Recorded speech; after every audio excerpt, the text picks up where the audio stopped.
Welcome back. This is the Muzzle Break podcast. I'm Josh, your host, and with me is Brian, my co-host, and Evan Dixon from Radio Made Easy. We've had several, I guess, intros that I've talked about your class, and Thank you. you're They've finally been here. very humbling. Yeah, you're ready to start teaching. So I'll get the stuff out of the way that I want to talk about as far as what's coming up in the shop on April here is coming up for the first introduction pistol course. It's a 1-day 8-hour class with Sonny and Evan and Brian. We'll all be here teaching. So that class is up on the website and ready to be, slots are ready to be filled in that. We've only got 20 slots for that class, so please sign up quickly. And then we have Don Edwards from Green Line Tactical coming in May, and he will do the focused red dot pistol course. If you have a red dot and you want to learn all the proclivities about using a red dot in real life scenarios, he will be here teaching all of his expertise. He's a Ranger Bat guy. Really, really smart, really good, skilled teacher. So come on out, sign up for those things. And then in June, I can't believe that we're already talking about the first half of the year being done. June, we have Kim Jenkins, KJ Kamikaze on Instagram. She will be out here doing a all-female CCW course. She's from Philadelphia area and really squared away, and she's got a lot of good things. She just got done doing that women's empowerment thing out in Vegas. It's pretty impressive stuff. So yeah, empowered women. We're like teaching them to read and like I'm trying to go the other direction. Yeah, have a career and defend themselves. And what the hell is going on with our society? Really, I don't understand it. But we're here. We all feel empowered at the table? Do you feel empowered that you guys can talk freely about things? Okay, great. So Evan, talk to us about Radio Made Easy and how you got your start. How it started. Well, I was at this party at SOE, this buddy of mine who builds nylon gear. And he throws some pretty big parties. And then he has people can buy gear while they're there. So my friend Jody was running the checkout for the gear counter, and people kept bringing up radios to buy that weren't for sale. They were John's personal radios, like on the shelf that he just had in a bucket. And then, so that he's like, after the fourth or fifth guy, he mentions it to me. He's like, dude, there's a bunch of people that want to buy radios. You should totally come set up something. I was like, good idea fairies are a thing. Like everybody has an idea of what you should do. But I thought about it and I was like, well, I could program the radios on site and then sell them. So I did that at the next event. I sold everything I brought, which like I went broke buying the inventory. Like $1,000 worth of stuff is all I could afford to bring. Sold all of it, took back orders. It was a hit, and kind of all downhill from there. That was the beginning, was just programming radios for people. But even before on that, site. But even before that, you were with James Yeager, right? At Tactical Response. Yeah. So yeah, that's kind of how you entered into this deal, or? Well, I mean, I got into radio before I got into gun stuff, and then when I started doing firearms training, people found out I knew how to make radios work. So I became kind of the go-to, hey, fix this guy. And then, but that was more informal. The company itself was never even an idea. It was just a hobby or an interest, and then kind of got formalized selling radios. But the funny part was I told John at SOE that I had this idea, and he was like, "You won't do that." And he just walks away. Because what I know now is like he gets pummeled with people who have business ideas that come to him wanting like a stamp of approval or a pat on the back for an idea. And he's burnt out on good idea fairy people. And so he thought I was going to be one more of those, and I wasn't. I kind of took that as a double dog dare you kind of thing. And I had a website running in like 3 hours. You know, I was pretty quick with it. I was serious about it. But it ended up That's the entrepreneur spirit, though. It's right. like Just somebody get you it to have an market idea. now. Yep, you have an idea, and somebody says, "No, you can't," because everybody's negative from the sideline. Right. Like, I mean, that's seriously how everything. That's how this place started. That's how all of this stuff starts. Somebody looks at you and says, "No," and for some reason, there's a part of you that says, "Oh yeah."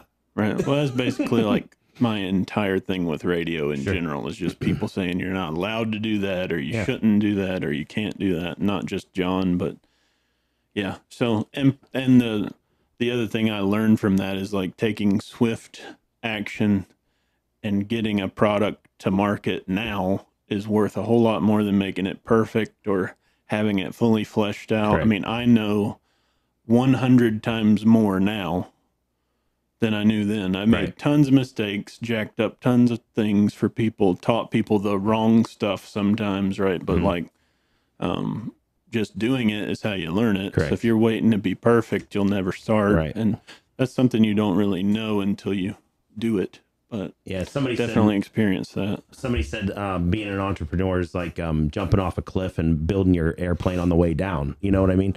Like that is exactly that's exactly the truth of it. It's like, and that makes people on the outside of that very nervous. They say, you know what I mean? Like somebody will come around you and you'll be like, all the reasonable people. Yeah. They'll be like, okay, so what's your plan here? And you're like, today I'm hoping to get to bed and like be able to feed myself tomorrow, but getting to the end of the day is really the only expectation a lot of the time. So that's a hard way for some people to live. Yeah, I mean it's not for everybody. I don't know how I will go back to being a W-2 building some other man's dream world, which I made a lot of people a lot of money before this. Yeah. So what was your background before? Always in tech, problem solving, making things go faster. Like a simple example is when I got hired at the last software company. Took a process that took about a month down to a few minutes. That was, my baby was making processes go faster and finding ways to automate and speed things up, scale things, taking huge data sets and analyzing them, stuff like that. And it's uncanny how much it translates, some of those skills, something like programming a radio with 1,000 repeaters and managing that data in an efficient way in a repeatable process. It actually came in really handy. I had no idea what I was preparing for, but it's cool that the fruits of my own creativity benefit me and my own family and my employees, not somebody else's, which that has its place. It has stability and security, but not as much security as I thought, because I ended up going through a pretty huge layoff with our company when they fell on hard times. And it's amazing how quick the loyalty is not, and the dependability is just gone. So that's an illusion usually, but everybody feels like if they're getting a paycheck that they're secure, right? And all those onlookers that are like, "What's your plan?" They think they have a safe spot because they get a check every 2 weeks, but it can go away like now, tomorrow. So it did, and went to Radio Made Easy full time. Kind of took that leap. We cut life down to nothing. Moved into a Cracker Jack box house, and it's like took the leap. I mean, no offense, but it's small, but that's the pain. That's the pain that people don't see with, they want a discount. They want to beat you up on your price and all that stuff. But it's like, you guys know that we're all just making a living, right?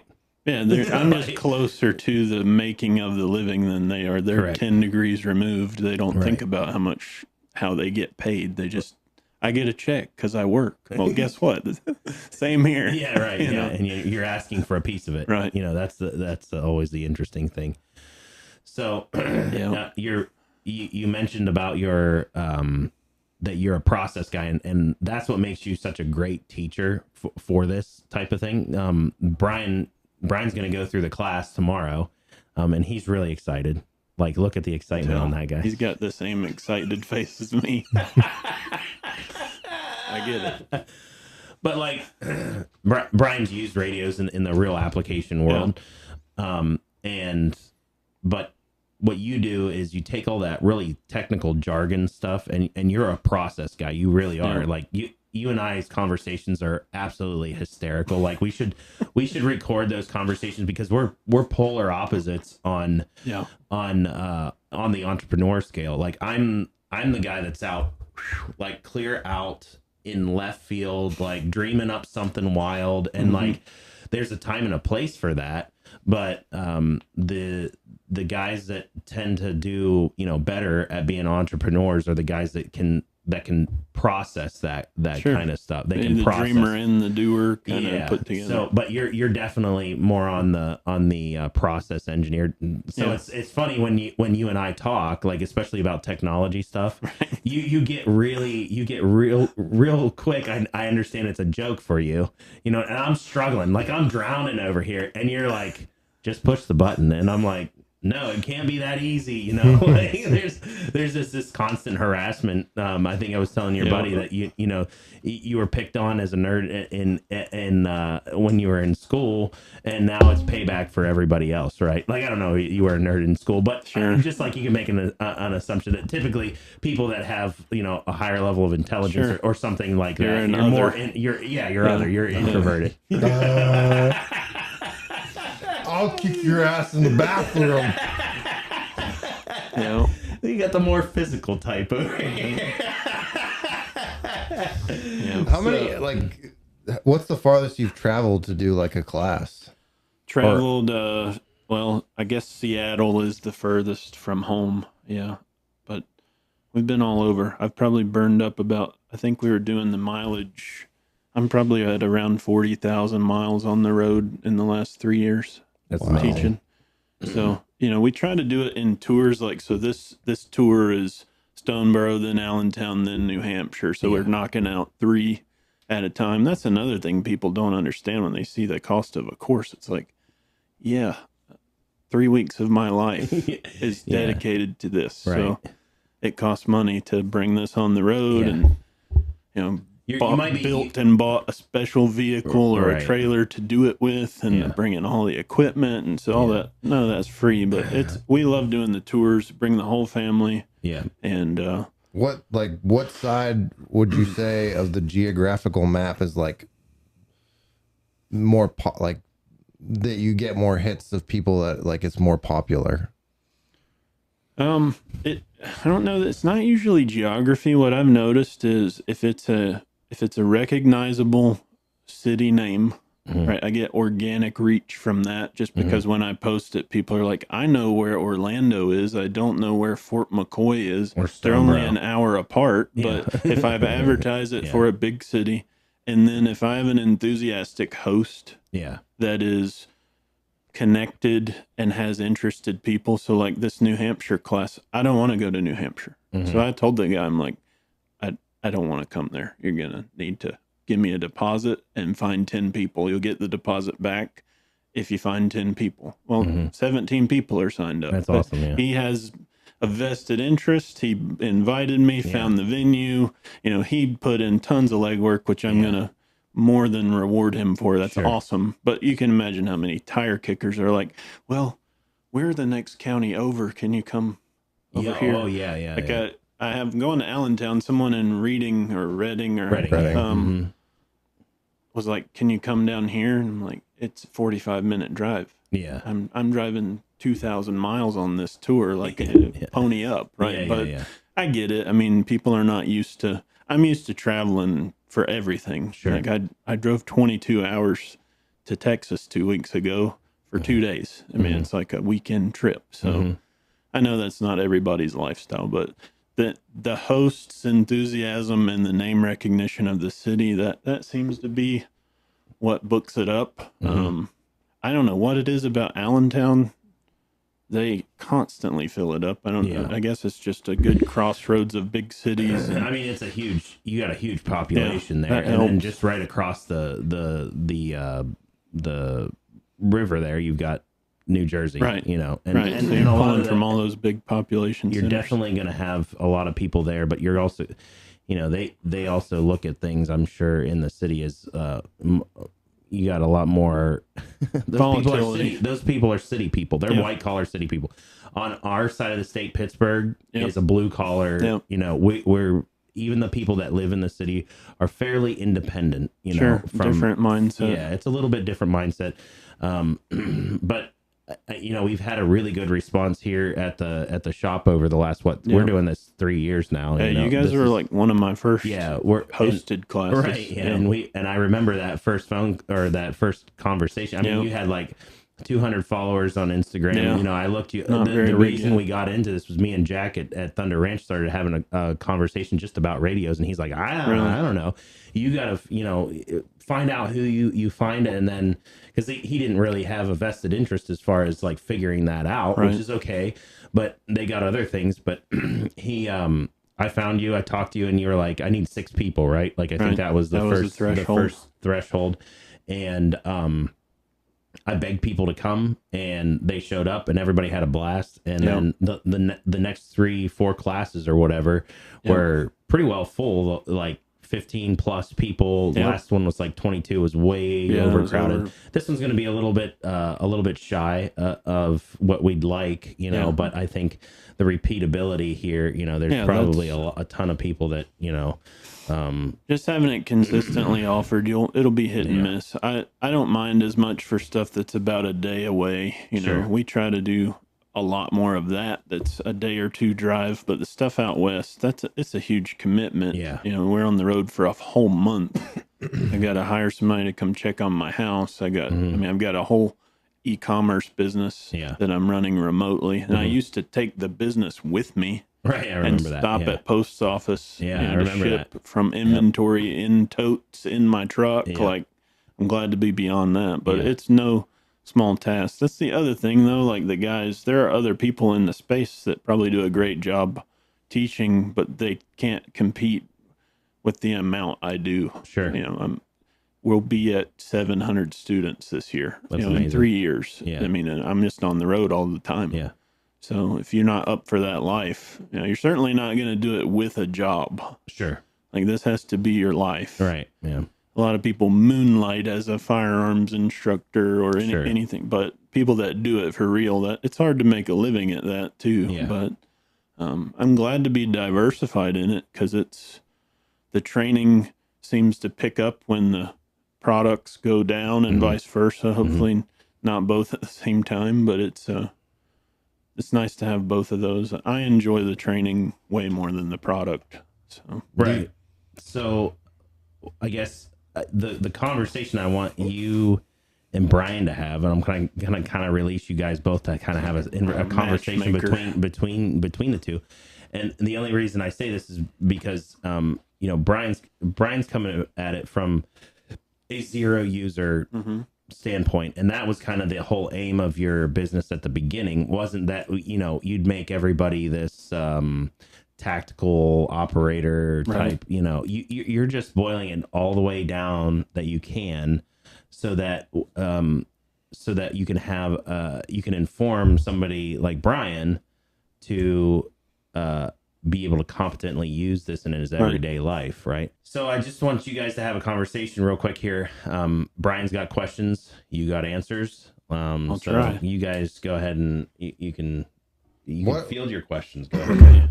Now, how many, like, you've been doing this a while, like, how many of your clientele people are those, like, people that are like, what do you call them, Josh, that they're like, think the world is ending every single day? Yeah. Like, how many people, how many, he laughs.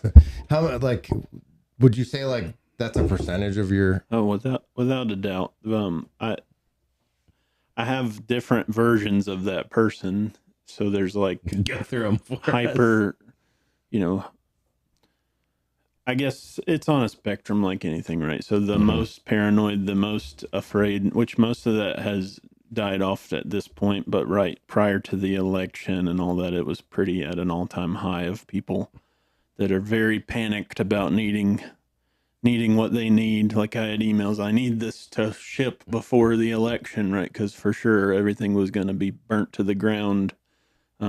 So those, you know, there's some of those, but then I have people that are genuinely very level-headed people that have resources and they want to invest those for continuity of normalcy, you could call it, right? Bear Independent kind of has a philosophy of that perpetuating normalcy is the point of prepping, right? For a level-headed normal person, like, we have pancakes on Sunday morning. I should probably have stuff to make pancakes for a few months if we can't go to the grocery store, so my kids don't have to experience interruptions. Yeah, and so there's plenty of those people that are great customers. They're very reasonable, and they have realistic expectations. I think the more paranoid kind, they are very fleeting, and then they're some of the worst people to deal with because they always want it cheap. They always want it fast. You don't have to name drop, but what's the worst you've seen, like, paranoid prepper? Well, I mean, I've gone to festivals and stuff. So, I mean, the people, they generally aren't buyers either, because they generally are pretty broke, or they're not looking to buy once, cry once. You know, they want a cheap, easy solution that's gonna, a lot of those guys, what I've noticed is they just want to, they're buyers. Like, they purchase things to feel better, but they're not looking to learn a skill or invest to really master it or to buy the right stuff. So they're not good buyers, but they're the Dollar General type person that's like, I want to amass dopamine hits of feeling prepared, and I have a shed or a garage full of dopamine that I've stored up. Basically, that's not a good customer for anybody. So, it's but like, I have like 50,000 tarps. Yeah, for what? Right. Yeah.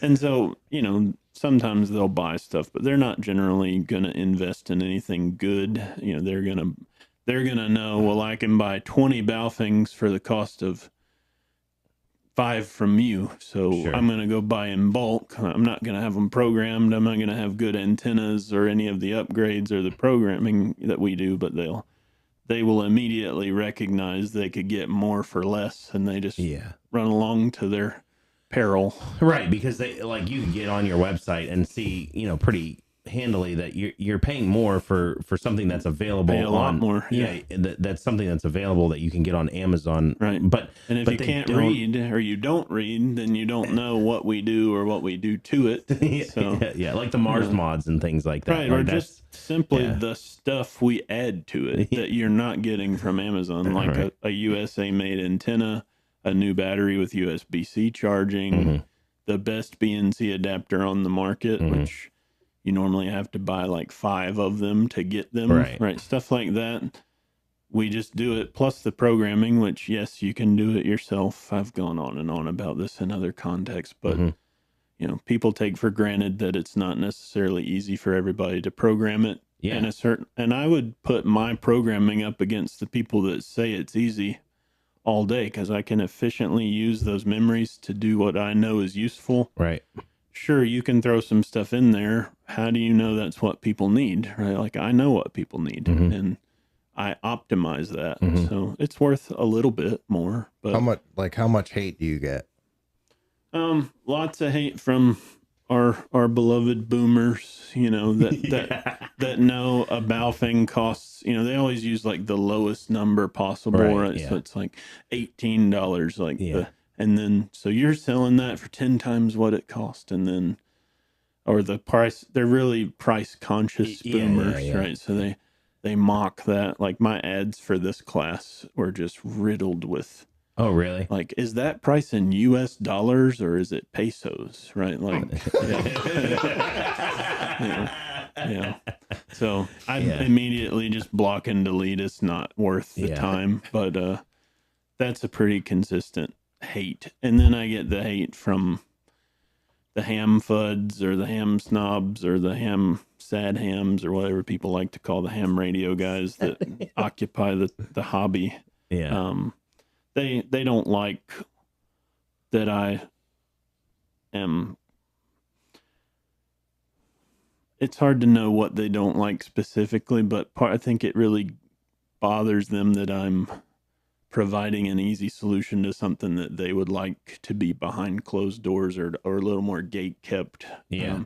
That's controversial way of putting it. I know everything's on a spectrum, but some of the guys are hardcore. Like, you should not be allowed to possess this if you don't have a certain credential. Oh, I had a guy tell me, he came into the store. Oh, I remember that. And he came into the store and he saw your logo and stuff, and he said, "What is this?" And I said, "Well, we host Radio Made Easy here, and they put on this great program." And he's like, "Well, does everybody get licensed?" I'm like, "No, that's not the point of the program. It's to teach people how to use this stuff. If they want to get a license, that's fine. Like, that's their, a lot of this stuff is, it's not necessary." But I'm never coming back here. Yeah. Never buying a gun from you again. I'm like, good. Okay, goodbye. Right. Like, what do you want me to do? That's the kind of guy on the internet. I made $30 off of you last year, and you're okay. Yeah, whatever. Yeah, and there's, for every one of those in person, there's 100 behind a keyboard. So I don't understand like the whole ham, the rival. What, like, I don't understand it. All right, let me. You'll get this. So that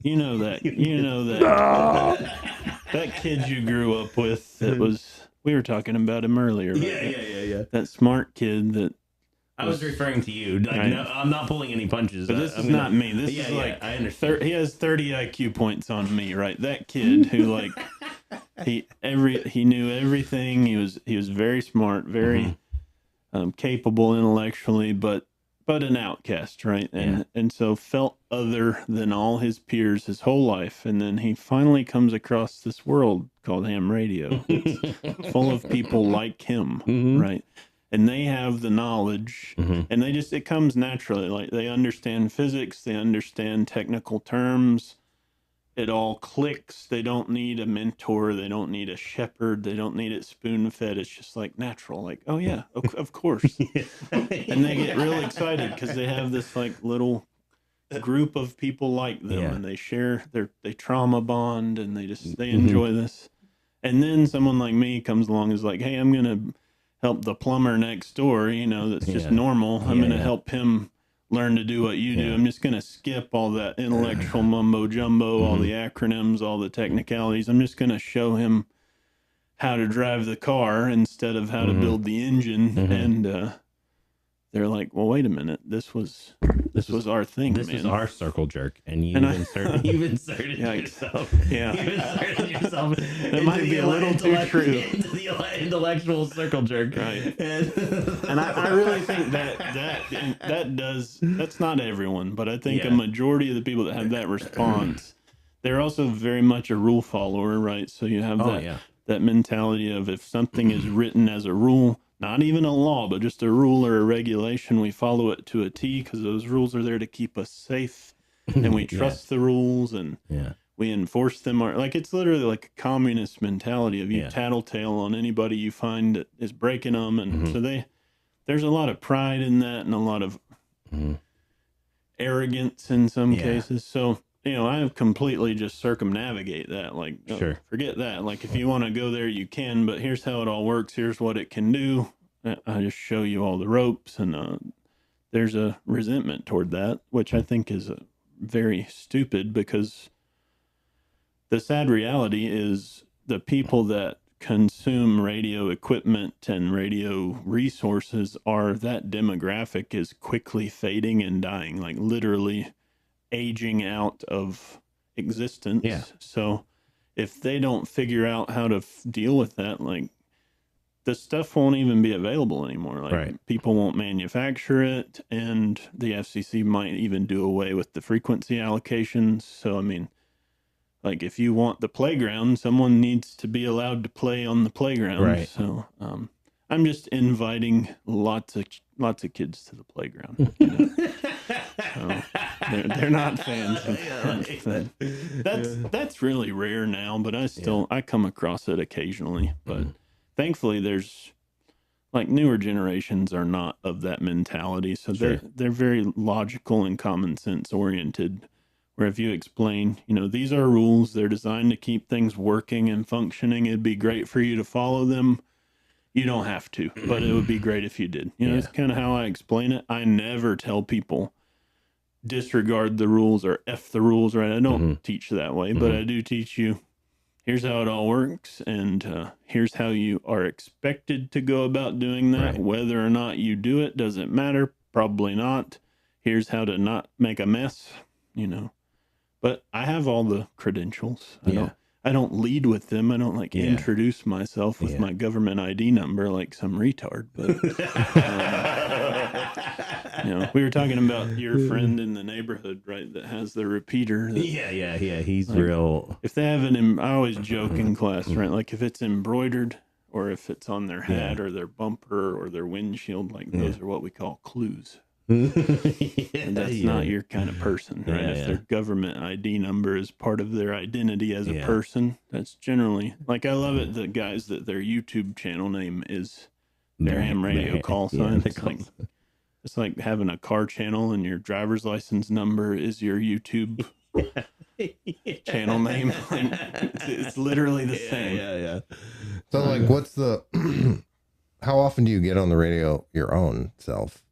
I use them almost every day in some way. So we use them with the family all the time. And then I try to make it a habit to do something, usually on HF, like long distance stuff. I listen or I try to do What's something. the farthest? The farthest of what? How far You've I've ever talked? like talked or listened? Generally about halfway around the world. So Europe, you know, like the other day from my truck, I hit England. So from North Carolina to England, driving down the road, which is rare. And then I hit Spain yesterday on my way to work.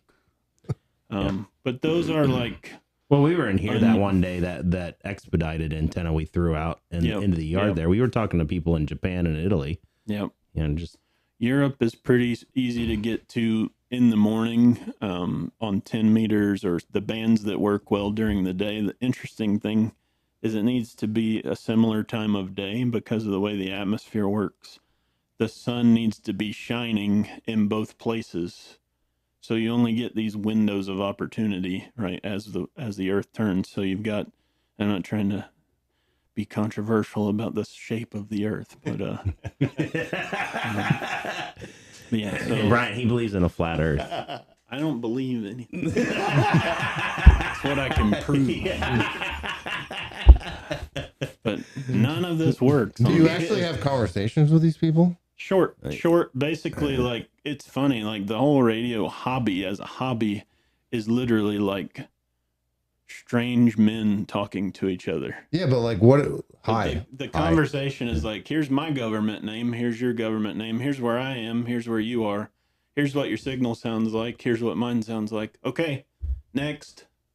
Yeah. Like, that's the conversation. Is name, location, signal strength. Yeah. Now, sometimes you'll have what they call a QSO or a rag chew, which is all acronym bull crap. You have a conversation with someone that might be several minutes of what's the weather like there, or what's happening in your world, or anything. Pull your microphone like just a little closer to you. But that a lot of the long distance contacts, the reason they're so short is you'll have a line of people. They call it a pileup, like someone in Spain who's calling out on the radio repeatedly.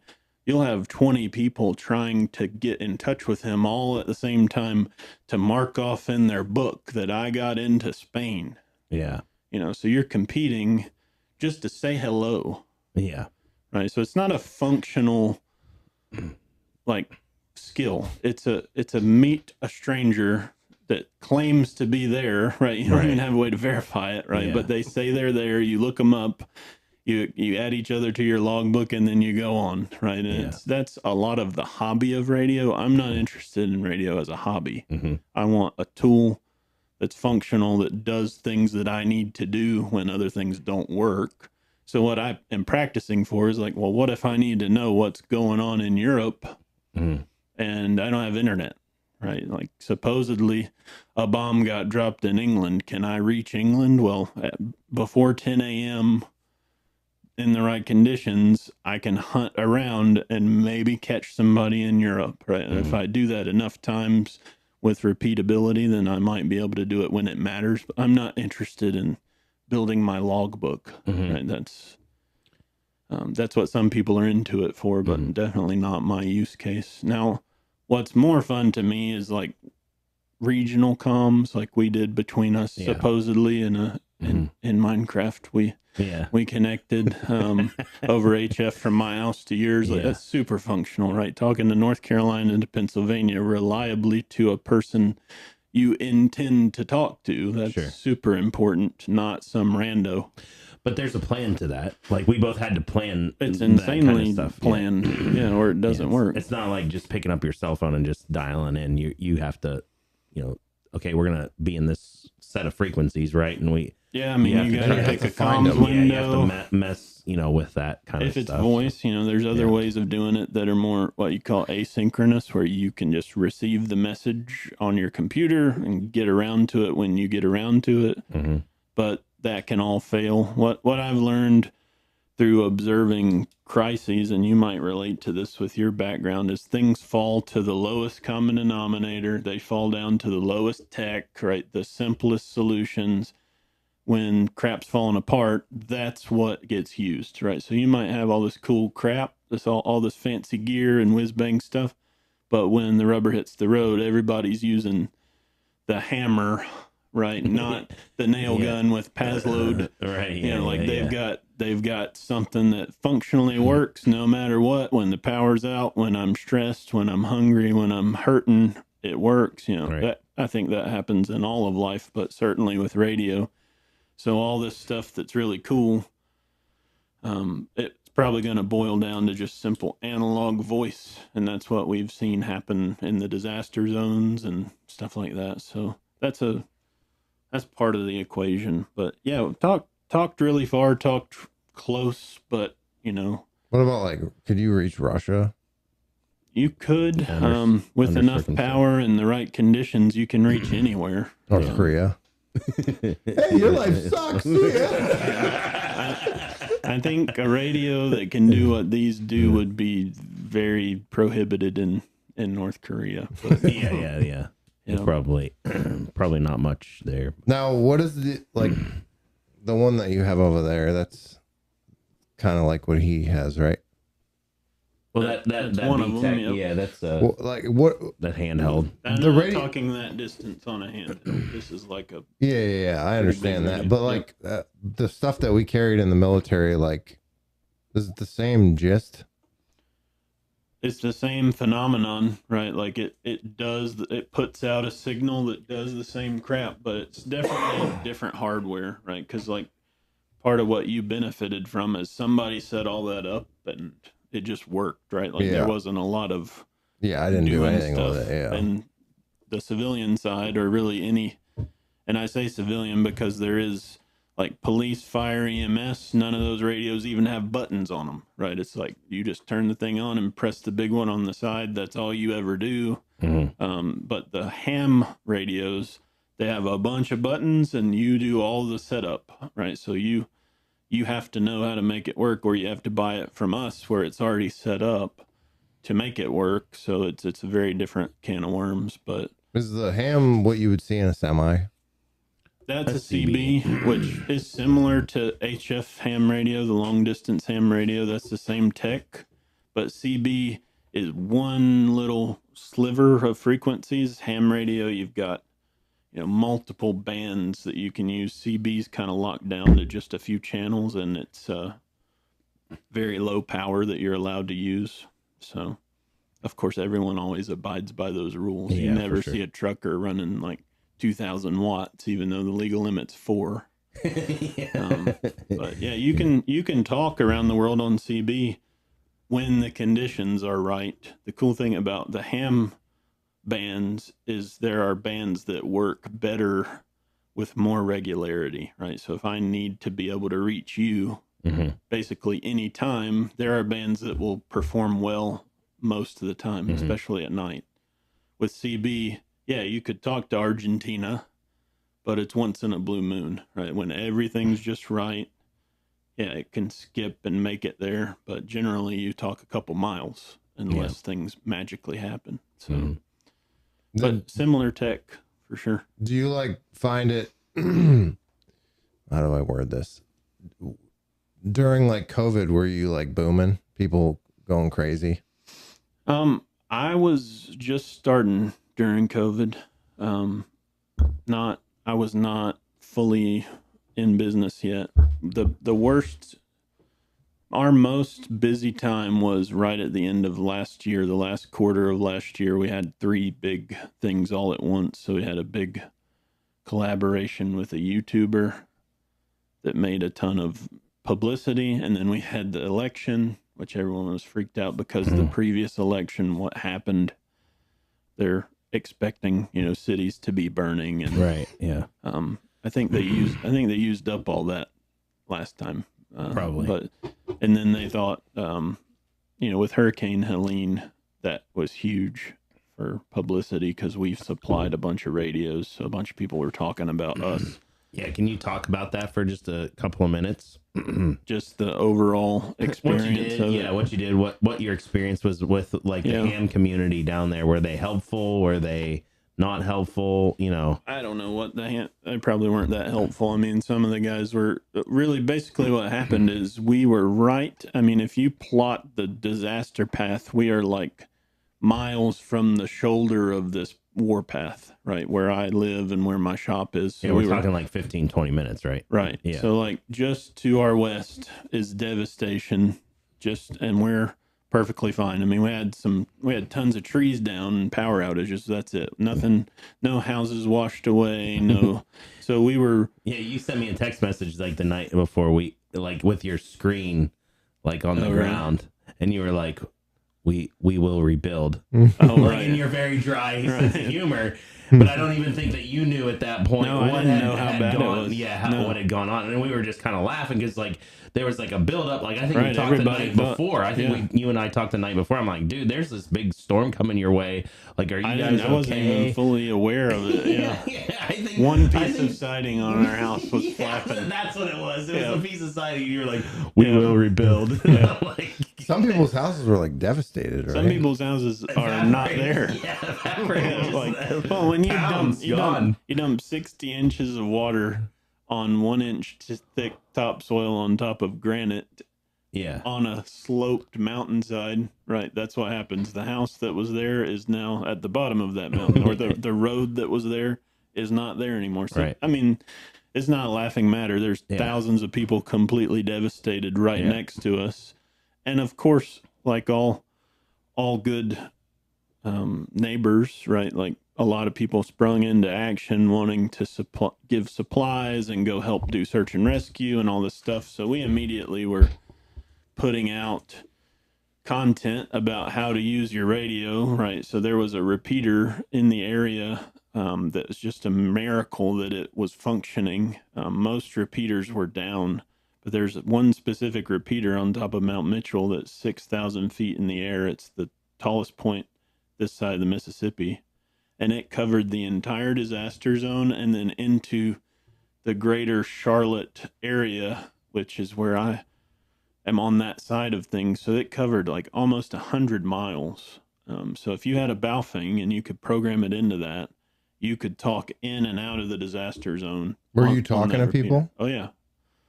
So we immediately were like, we're just going to start giving crap away. Like I had a ton of inventory and I programmed a set, like here's the stuff you would need, GMRS and MERS, stuff that you would use as walkie-talkies, and then stuff that would help you get help from outside. And we just started handing it out like candy. I think we handed out over 200 So you radios. went into the disaster I didn't zone. actually go. I just gave stuff to people that were going, that was what we were called for, was that, it'd be great to go, but it was way more valuable for me to sit and program and hand out radios. So what's cool is where our shop is on I-40, you literally are like driving past our shop to go help. So it was like a perfect pickup point. And anybody that wanted one, if you had if you had an articulated need, like you should have seen my DMs. It was like everything from, yo, bro, let me get a radio. That was the message, to 15 paragraphs of what you're about to go do. But so we just handed out a ton of radios, and I assume that helped some people. I don't really know, but what's it look like now in there? So all the big populated areas are pretty much back to normal, but there are pockets of people that they haven't, they're still without power. They don't have roads to their houses. Their houses aren't there anymore. Just, you can imagine rural communities in Appalachia that might not be, nobody cares, and they don't have enough numbers to be meaningful. So they're low on the priority list. Mm-hmm. Yep. Yep. So, I mean, it'll take years for that part to be remedied, but we drove through there a couple months ago, on the way to Oklahoma. So we went across I-40 through there, and there's campers just everywhere. People are living out of RVs. Wow. Right next to their destroyed house, there's Right. just a brand new camper, and that's what they live in now. Until they fix it, but it's hundreds of campers. So it'll take an eternity for that to get back to normal, but the roads are restoring. They just opened I-40 back up. I mean, half of I-40 is gone. Like, it just went away into the river. But that was an eye-opener for a lot of people with communication, because they had no cell phone coverage. So it was basically down to Starlink and ham radio. Yeah. I was impressed with the way the ham guys handled it, as far as unlicensed people getting on the repeater and asking for help, and they did not miss a beat. Just talked to them like a human being. Didn't say a word. Just helped them, got them the information they needed, and even thanked them. People going out to help that weren't licensed on the repeaters, which is exactly what it's all for. It should be for. But I heard other stories of the opposite of that, but that was not the norm. So I was happy to see that. But Good. that just drove demand through the roof. People have quickly forgotten that now. They're nice and comfortable now that the election went the way they wanted it to, and the disaster's over.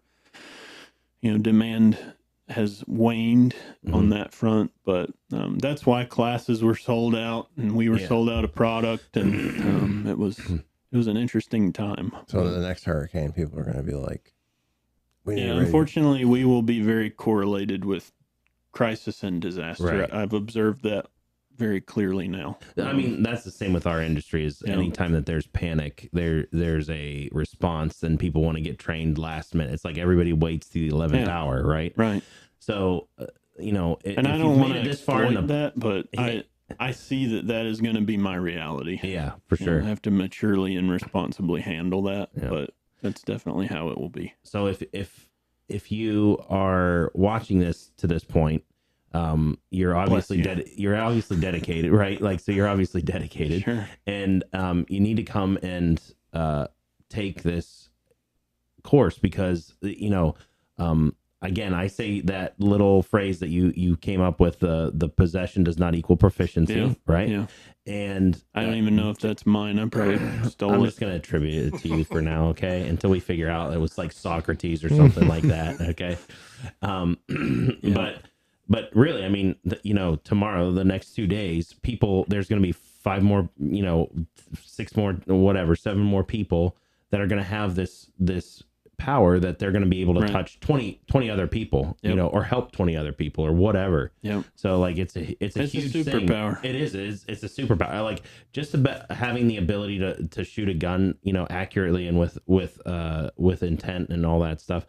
Having a radio, it is the biggest thing everybody talks about in the gun community. They talk about, oh yeah, when the shit hits the fan, me and my buddies. Yeah. Okay. So what are you going to do when you and your buddies all get together? Okay. You all get together, and what are you going to go do now? Well, we need to go secure something. Okay. How are you going to do that? Are you going to like, hey, over here, oh, there's got somebody over here. You're yelling at each other like you're playing Fortnite, right? Okay. No, you're going to have to find a way to communicate very efficiently without your cell phone, because a cell phone, although it is great, when crisis happens, these go away like very, very quickly. People don't understand that the cell towers get overwhelmed, like boom, and it's gone. So, and I love, you guys both asked about the preppers, and then we're talking about SHTF guys, all that. yes, radios are super useful for that, obviously. But the part I really have more passion about, it's hard. It's a hard sell.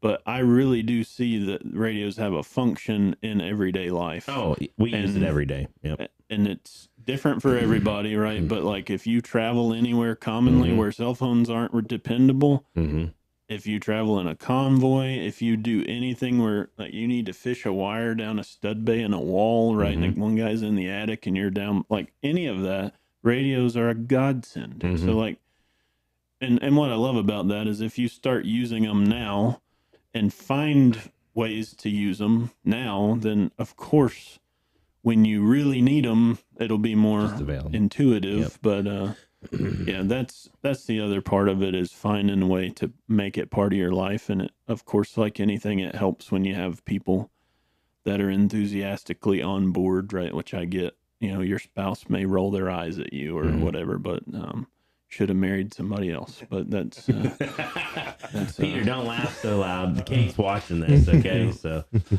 but that's how we've rolled with it. And you know, all my kids have radios. My wife has a radio. We have them every day, and if we need them, we've got them, and that's handy. But and you can do everything that you do on your cell phone, except for scroll, like doom scroll on communication wise. I mean, if you're within range, you can send text. You can make a private call or a group call, or you know, lots of functionality if you know how to do it. But yeah, it's never been better either. Like, it's more accessible. There's never been a class like what I teach. There's a lot of people that dogpiled into the comms world when things have happened, but I think you'll see a filtering over the next couple of years of the people that were in it just to moonlight or to be a charlatan of the moment, right? I think a lot of that will fade, but I wish I could have found a class like mine. Like, I literally designed it to be what I wish I could have found, essentially. And I think that's what it is. And I'm glad there's something like that in the world. And so I think it's a good time to be trying to get into it, because when I did, you're on your own. Yeah. So, and the technology keeps getting better, you know, very, very quickly in this, because people are interested in it. Yeah. So. Did you have any more questions for him? No. Okay. So, we've come to a very important segment now of the podcast. That segment is checking in with Peter about Lent. Okay. So, we can't hear. Okay, good. I picked mine. So Peter, how's Lent going? It's like belly button Lent or what? Yeah. Lent. Yeah. Yeah. How's it going? Speaking in your microphone, you can do it. It's going pretty well. Okay. And so you kept up with your whatever you gave up. Give up and what I've taken on. Yeah, you've taken on more? You're supposed to just pick one thing, Peter. No, you're getting greedy. That's like greed. Isn't one of the 7 deadly sins in the Catholic Church greed? I'm not doing it for myself.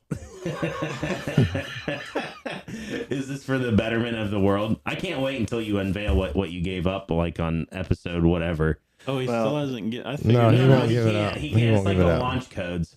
Like the Pope might it's like die. telling Who's what got you the wish code? for when you blow out your candles. Okay, that's a little Having that's a little heretical, a little heresy there. Well, It's about there's the 2 same devils level in of here biblical that'll support. screw up what I'm doing. There's 2 devils in here that want to screw up what I'm doing. So listen, I've been waiting all week to ask you my Lent question. Are you ready? I'll try. Okay. What is the best fish sandwich on the market? Right now, Scotto's Pizza and Hermitage, best fish dinner or sandwich. No, come on. Okay, like, can we narrow it down? I want fast food, because maybe tomorrow I'm gonna convert. Silvers. Yeah. We used to have one. We don't have one anymore. No, I can't imagine why. No. I think they still have one. Is that place is Lent season the only thing that basically keeps Fish. Long John Silver's in business in Hermitage? No. Is it still in business? Yeah, they're redoing it. It's a mess. Oh my gosh! Oh, they're Right in the middle of renovating. Lent season? Yeah. Well, What about- Who it's made below that your audience. call? Yeah, who made that call? That guy. What about what's the McDonald's one called? Fish fillet? Fillet of fish. Yeah. Fillet of fish. Is that What? one good? Yeah. Which one's the best fast food? Sorry. I'd say McDonald's. I mean, I tried Wendy's, Arby's. They're kind of fishy. Wait, how often are you eating fish? Every Friday. Every Friday. Every You Friday? can't eat meat on Friday. That's why all he's a they have- pescatarian on Friday. Okay. All You right, cannot eat meat on God Friday. intended it to be a fast food, flash fried. Yeah, absolutely. Okay. I wouldn't want to desecrate my body with some kind of nice, wonderful grilled steak. I want the breaded, fried fish fillet sandwich, right? 4 times You want the dollar frozen. store ramen. Yeah, well, I do eat that. I enjoy Why that. is there no meat? Why? Tell us the mysteries of the church, Peter. Why no meat? Well, Friday too. it's Why Friday? part of fasting. Well, I get that it's Right. part of fasting. I understand that, but why? It's a Like why? sacrifice. Land animal. Why land animals though? Yeah, a warm-blooded red. I understand that, but I understand what a What is land. a fish? Yeah, well, yeah. If you want to read more, there's this. It's called Google, and you can read all about. All right, we've hit our limit for this week's segment of he's Lent. not. It's the fish fillet sandwich from McDonald's, and if you're in Western Pennsylvania, and go down Scotto's to Pizza. and Scotto's Pizza down in. Are they Catholics? Or are they just some Greeks that? No, are Scotto's posing? Pizza. They're from Naples, Italy. The Oh. fish fillet sandwich or the third dancer at Headliners tonight? I don't know what that means. It's a strip club. Might also be fishy. Yeah, like, your pH balance is off. Oh, good God. It's more like cheese than. Did you have a fish fillet sandwich before you came in here? Because if not, I want my money back. Oh, jeez. All right. Well, appreciate you guys coming in. Evan, thank you for spending your afternoon with us and talking. And we look forward Thanks to the for class having me. over the next couple of days. And I'm sure you'll be back on the podcast when you guys come back into town next. So Yeah, if you thanks. missed this class, we'll be back sometime soon. Yeah, I think July is what we were talking about Yeah. for the next one. So appreciate it. Thank you guys for watching again, and have a great week.